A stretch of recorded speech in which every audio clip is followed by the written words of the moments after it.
भगवान वेद व्यास ने श्रीमद् भागवत तो रचना कर दिया। तो मानव लोगों को उद्धार करना सबसे बड़ा लक्ष्य था। अगर मानव लोग उद्धार हो जाएं तो संसार में भगवान का जो इच्छा है, सर्वे भवन्तु सुखिनः सर्वे सन्तु निरामया सर्वे भद्राणि पश्यन्तु मा कश्चित् दुःख भाग् भवेत्। भगवान वेद शास्त्र यही कहता है, संसार में सभी मानव सुखी बने। कोई ना बोले भगवान हमको दुख देते हैं, हम कृष्ण भक्त हैं, हम दुखी हैं। नहीं, भगवान यही कहते हैं सर्वे भवन्तु सुखिनः, यानी जीव जगत से शुरू करके मानव सब सुखी भवे, यानी सभी को आनंद मिले। भगवान यही चाहते हैं,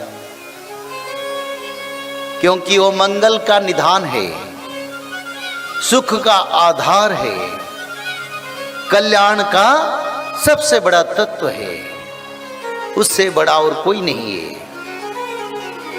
तो हम लोगों को जो लोग त्रिकाल संध्या करते हैं, तो मानो आप कलियुग को जय कर लिए, यानी कली पर सत्य का विजय हो गया। और जो लोग भी नहीं करते हैं और आए हैं, उनको भी मैं साधुवाद करता हूं, आप भी त्रिकाल संध्या करें। क्यों करें? क्योंकि अगले समय में कोरोना जैसा कई बीमारी आ रहा है। आपसे कौन कौन लोग चाहते हैं सत्ययुग को जाने के लिए? हाथ उठाइए।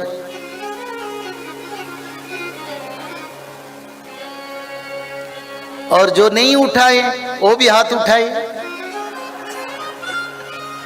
जिसको नहीं जाना है वो भी हाथ उठाइए ना। आपको नहीं चाहिए सत्ययुग, ठीक है। ये भाव और समय का कार्य है। अगले समय में 64 प्रकार का बीमारी आ रहा है। ये जगन्नाथ संस्कृति की भविष्य मालिका में उसका रचना है। और कौन लिखे हैं उसको? वो कौन है जिन्होंने इसको लिखे हैं? वो भगवान कृष्ण के द्वापर युग के नित्य पंच सखा दाम सुदाम वसुदाम सुवर्ण शिवच। ये जो पंच सखा भगवान कृष्ण के थे द्वापर युग में, वही पंच सखाओं ने उड़ीसा में जन्म हुए थे, जगन्नाथ क्षेत्र की पवित्र धाम पर। और उन्होंने जगन्नाथ जी के निर्देश पर भविष्य के बारे में रचना की और यही लिखे हैं 2025 के समय में विश्व में कई 64 प्रकार का, आपको तो ये जानकारी है, 64 प्रकार का योगिनी माता है, जानते हैं? 64 योगिनी और 64 प्रकार बीमारी फैलाएंगे। एक तो कोरोना फैला और 63 बाकी है। और जब बीमारी फैलाएंगे तब कोई दवाई काम नहीं करेगा, कोई औषध जड़ी बूटी कुछ नहीं काम करेगा। आपने तो देखे हैं ना, कोरोना के समय में कितने लोगों का मृत्यु हो गया। अभी भी बीमारी फैल रहा है सारा विश्व में। हमारी कथा चल रहा है, भारत में प्रोग्राम है, इसलिए भारत में थोड़ा शांति है। उसके बारे में बाद में आप लोग जानेंगे, बताना जरूरी नहीं है। और भगवान ने हमको फुर्सत दी है पवित्र भागवत तत्व, जगन्नाथ संस्कृति और भविष्य के बारे में बताने के लिए।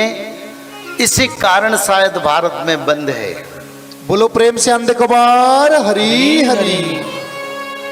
तो जो 64 योगिनी माता 64 प्रकार का बीमारी लाएंगे, हम कैसे उससे रक्षा होंगे? एक साथ मानो भारत में 40 करोड़ लोगों को बीमारी हो गया, तब तो मेडिकल में सीट नहीं मिलेगा, और रास्ता, दरवाजा, गांव, शहर, सभी जगह जहां देखो मरीज ही मरीज दिखाई देगा। तो उस समय से पहले जगन्नाथ जी का कृपा है, हम आए हैं आप लोगों को बताने के लिए। अब समय कम है और ऐसे समय पर आप त्रिकाल संध्या करें। भगवान की 10 अवतार, भगवान की 16 नाम, माता राधा रानी, माता दुर्गा देवी का स्तुति और माधव नाम निरंतर भजन। और बड़ा विनाशकारी समय आएगा। कौन बचेंगे? जो लोग त्रिकाल संध्या करेंगे, जो लोग माधव नाम भजन करेंगे, जो लोग भगवत महापुराण, श्रीमद् भागवत महापुराण, में भगवत गीता का बात नहीं कर रहा हूं, मैं श्रीमद् भागवत महापुराण का बात कर रहा हूं। लोग जानने लगे हैं, आगे भारत जानेगा, विश्व जानेगा, और भक्त लोग रह जाएंगे, पापियों का विनाश हो जाएगा। तो इसलिए आप लोगों को त्रिकाल संध्या करना पड़ेगा। ब्राह्मी मुहूर्त पर उठ के त्रिकाल संध्या, मध्याह्न संध्या, सायं संध्या, 3 संध्या करना पड़ेगा। और 3 संध्या के साथ साथ भागवत जी महापुराण को ब्राह्मी मुहूर्त से रात 12 तक किसी समय एक अध्याय पढ़ना पड़ेगा। और निरंतर माधव नाम को भजन करना पड़ेगा। और माधव नाम भजन करने से क्या होगा? माधव नाम भजन करने से भगवान आदि विष्णु सनातन कल की भगवान का कृपा आपके ऊपर रहेगा। जब यहाँ गोलियां बरसेगा, मिसाइल बरसेगा, पंचवत का प्रलय होगा, तब माधव नाम भज के भक्त लोग रक्षा हो जाएंगे। उनके ऊपर गोलियां लगेगा नहीं, ये लिखा है। जो माधव नाम भजन करेंगे, त्रिकाल संध्या करेंगे, उनकी ऊपर गोलियां, मिसाइल, एटॉमिक भी काम नहीं करेगा। बोले प्रेम से अंधे कुमार हरि हरि। जय श्री माधव। जय श्री माधव। जल प्रलय, महामारी और भूकंप, अग्नि प्रलय, वर्ल्ड वार 3 और महाविनाश, ये तो एक दिन होना ही है। लेकिन इस सब से आप बच कैसे सकते हैं? सबसे पहले नॉनवेज खाना छोड़ दीजिए, अंडा भी नहीं खाना है, और किसी भी तरह का नशा मत करिए, और गलत काम मत कीजिए, और सत्य, प्रेम, दया, क्षमा और शांति का आचरण कीजिए। और 3 चीज कीजिए। उसमें से सबसे पहला है त्रिकाल संध्या, यानी त्रिसंध्या। उसको दिन में 3 बार करते हैं। जैसे सुबह में करते हैं ब्रह्म मुहूर्त में, सुबह 4 बजे से लेकर के 6 बजे के बीच में आप कभी भी कर सकते हैं। लेकिन आपको समय नहीं मिला तो समय आप आगे पीछे कर सकते हैं, आधा घंटा 1 घंटा पीछे कर सकते हैं। दोपहर में 11:30 बजे से लेकर के दिन का 1 बजे तक कर सकते हैं। उसके बीच में शाम को 5 बजे से लेकर के 6:30 बजे तक कर सकते हैं। दिन भर में 1 बार नहा के त्रिकाल संध्या जरूर करें। बाकी समय आप हाथ पैर मुंह धोकर भी कर सकते हैं, और 3 बार आप श्री गंगे बोल करके स्टार्ट कर सकते हैं। जो दूसरा उपाय है वो है श्रीमद् भागवत महापुराण पठन। दिन में 1 अध्याय जरूर पढ़ें। दिन भर में 1 अध्याय जरूर पढ़ें। वो भी ना हो सके तो 1 पन्ना तो जरूर पढ़ें। अगर उतना भी समय नहीं है तो 1 श्लोक जरूर पढ़ें। तीसरा उपाय, माधव नाम का जप करें, निरंतर करें, कोई भी काम करते हुए करें, हमेशा माधव नाम का जप करें। त्रिसंध्या का पीडीएफ, श्रीमद् भागवत महापुराण का पीडीएफ और भविष्य मल्लिका का फ्री ई बुक भविष्य मल्लिका पुराण, ये सब आपको डिस्क्रिप्शन बॉक्स में मिल जाएगा। भविष्य मल्लिका के बारे में अधिक जानकारी के लिए आप भविष्य मल्लिका के वेबसाइट पर संपर्क कर सकते हैं, bhavishyamalika.com। और अधिक जानकारी के लिए भी कल्कि अवतार ऑफिशियल चैनल को देख सकते हैं, जहां पर मल्लिका के बारे में खुलकर बातें रखी गई है, जहां पर आप लगभग 1000 जितना वीडियो आपको देखने को मिल जाएगा। और भी आपको अधिक जानकारी जानना है त्रिसंध्या के बारे में और कोई आपको सवाल है तो नीचे दिए गए नंबरों पर आप संपर्क कर सकते हैं।